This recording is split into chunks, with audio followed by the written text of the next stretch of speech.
Remember when I said last week that I was going to be done the Earthroamer in 2 weeks? That was a gross overestimation of how much time I need.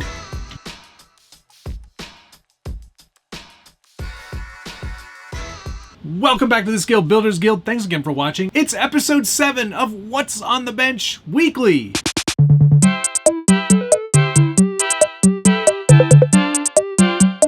This is the show where I go through all the projects on the bench, maybe give you a hint, maybe give you a tip, maybe give you a trip. Today it's all about stuff that's got some progress done. And while the Earthroamer is the focus of this week, it's not the only thing I worked on, obviously. But I was away all weekend, so not as much actual hobby time happened as I was hoping. That said, I still got a lot accomplished on the Earthroamer. Some really cool things are starting to happen now, because the major structural stuff is out of the way. We're into the fun stuff now. Speaking of fun stuff, here's the first fun thing that I worked on. And you're like, yeah, that's the grill. You did that already. And hopefully, those of you who won one of these has already gotten them. I sent them out last week, Thursday, in fact. So you might have gotten it by the time you're watching this video. And if you did, you're welcome. But what's behind there is really the more interesting thing. And it's a little bit hard to see maybe on camera, but it's not see-through anymore. I designed up a little, let's call it a grill. You can see it on the inside of the body there. It's just a printed piece that I glued some mesh, some fine brass mesh to, and then primed and painted the whole thing. And I designed that in Fusion 360 using the original TRX grill that I created as the template. So I knew that all the holes were gonna line up perfectly. And obviously they do, which is really, really great. But it's just nice to see some depth in there now, and obviously not sunlight or my hand or the inside of a TRX-6. It really is sort of something that completes the look of that grill. And if you are interested in getting one of those because you have the grill now, I don't think I'm going to offer this. This is really super basic and not something that I think you'll actually need help with. You could just use a piece of styrene card, some spacers, and some mesh that you find at the hobby shop. I actually got it. Hang on. I got this from my local hobby shop, and it's just from K&S Engineering. They have a website, and this is your bread and butter for scratch building. I wonder if they have like other condiments. Pardon me, sir. Do you have any Grey Poupon?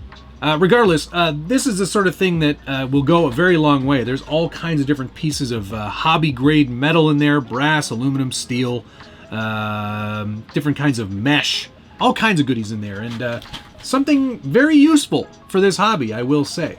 I don't think you need me to put a link down below, but just in case, I will for all the things that I talk about on this week's episode. And of course, if you're enjoying this video, hit the like button, subscribe if you haven't already, and ring that notification bell so you get updates anytime there's a new video from the Scale Builders Guild. Alright, moving on, more Earthroamer stuff. In addition to that fun grill, I've also got the garage door on the back functioning. It works!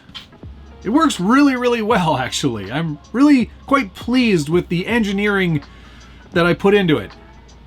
Simple for most people, I'm sure. But for me, it was definitely a fun and interesting challenge to tackle in Fusion 360. Let's try and get this up on the bench, because it demands a good demonstration. Oh, this thing is so unwieldy. There.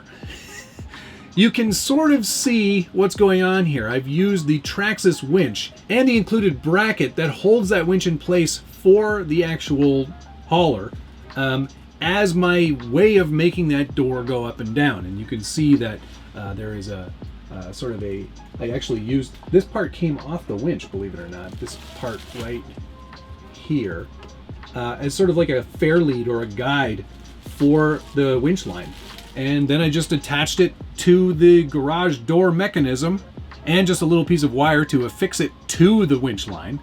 And then the whole door goes up and down. You can see now I've also got that whole back portion kind of blocked out and fixed in place. And man, this thing just, it works so well. Let's get some B-roll of that because it's awesome.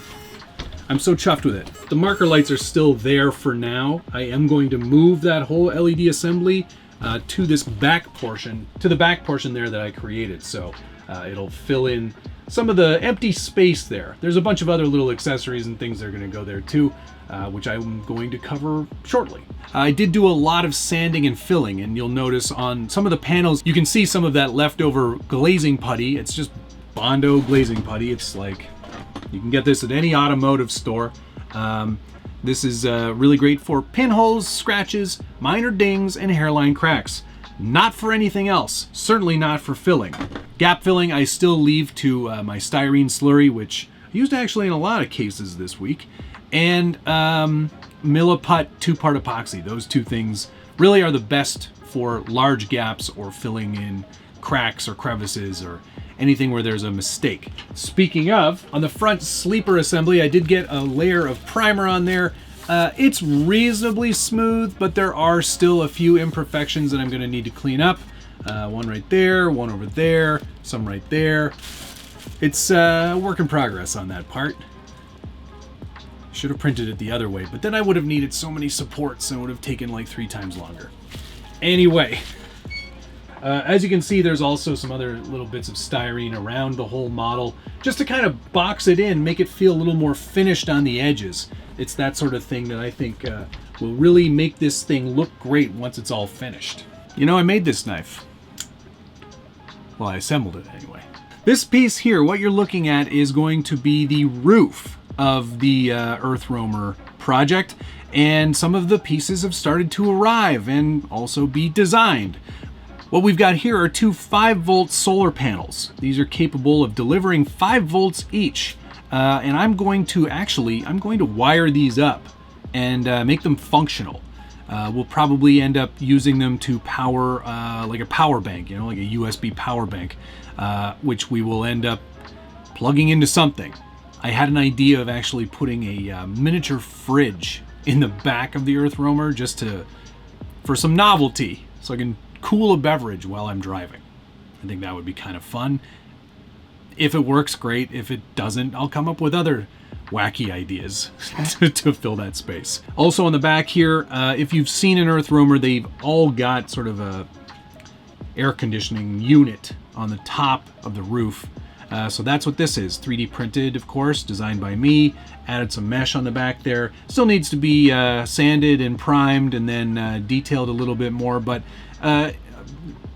it looks pretty good. I think it turned out all right, and it's pretty good representation of the real deal. I may put something underneath behind it just so you can't see into those grills. Next, beside that, this is a resin printed and designed by me mushroom. No, this is sort of like a satellite antenna, and I had to actually put 2 holes in it so it didn't fill up with resin. I printed it hollow. There are supports in there to keep it nice and stable. And I just put a little bit of slurry on top to fill that hole in the top. I'll probably need to do that a couple more times, and then that'll be all ready to go as well. So a couple of roof elements are done, and I think that looks pretty darn good. While I was printing that satellite antenna, I also went to the trouble of printing sort of an exterior light louver. This is just going to go on the exterior. 3mm LEDs should fit in those little holes there, and that'll go on the side of the camper. I've also got some of these things here that I printed up. I don't know what they are or what the function is. They almost look like gas caps, but they aren't. And they're on the side of the Earthroamer, so we'll put a few of those on the side there. And what else? Also made up some door handles, just some decorative door handles that'll go on to various panels on the actual Earthroamer body itself.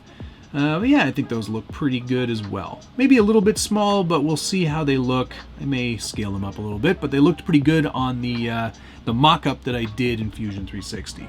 I printed all of these resin bits on my Elegoo Mars 3. It's an excellent resin printer, pretty much idiot-proof, because I'm using it. There was some question about how I was going to mount the roof panel. I think I am going to screw it down. There's no need for me to get in and out of the interior of the box all that often. And if I do, I should be able to just unscrew a few bolts and then you have easy access again. All right, I think that pretty much covers it for the Earthroamer updates. I'm really excited. Is it going to be done next week? Heck no. There's still a very long list of things left to do. Oh wait, I can cross that one off. And that's it. That's all I could cross off. But that's good. That's a start. I'm happy with the progress, and I think it's looking pretty good. Color is going to be important, and that's why I need your help. So by all means, put a comment down below. Let me know what you're thinking. It can be pretty much anything. Once you've applied Lexan paint to the exterior of a Lexan body, it's pretty easy to use any paint after that. So give me some ideas. Go to the website. Let me know what you think I should paint this whole thing. Don't say black. Primer gray would be easy. Okay, and finally, a short... Well, I always say this. I always say it's a short episode and then it ends up being 15 minutes. Some updates on the Range Rover Classic rebuild.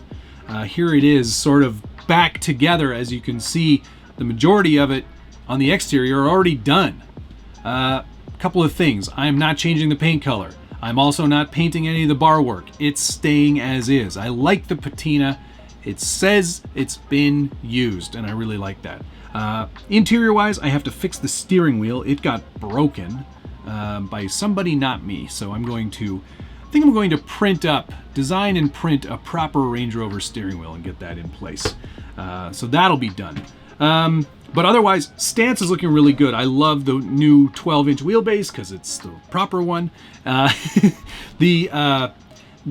the exterior pieces mounted up to this chassis perfectly, and there's a few surprises underneath. So let's get the body and interior off here real quick, and I'll show you what I mean.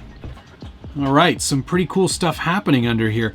This cantilever system, I think I installed this last week, or it arrived Wednesday and I didn't install it yet, but it's installed on the truck now. This was from Extra Speed, and all nice aluminum design. Even the cantilever arms are aluminum, so there's lots of really nice pieces in there.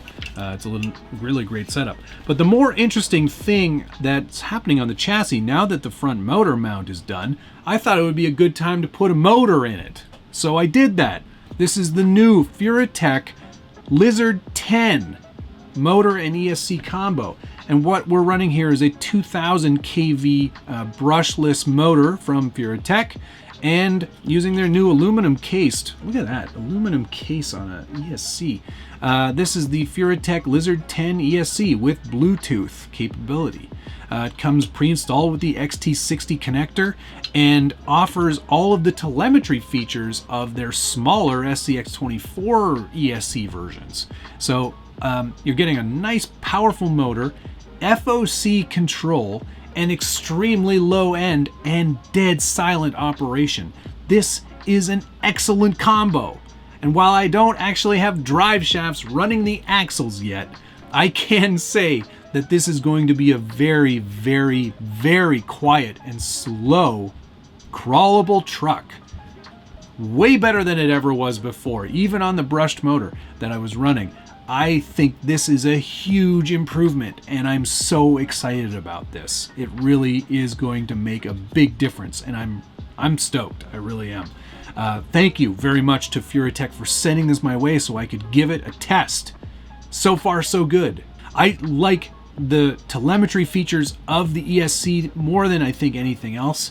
It's great to see all of that data in real time and be able to make adjustments on the fly from your smartphone. It's a pretty cool setup and makes a big difference. It's already great. It's going to get better. Once we get some drive shafts in and a servo, maybe a steering servo, that would be nice.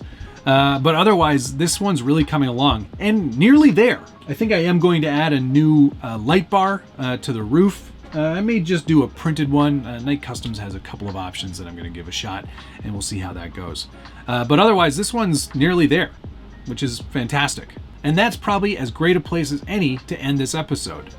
Anytime I say it's short, it's probably not going to be. But there you go, some really great updates for What's on the Bench Weekly, Episode 7. Thank you so much for watching. We'll see you again next week.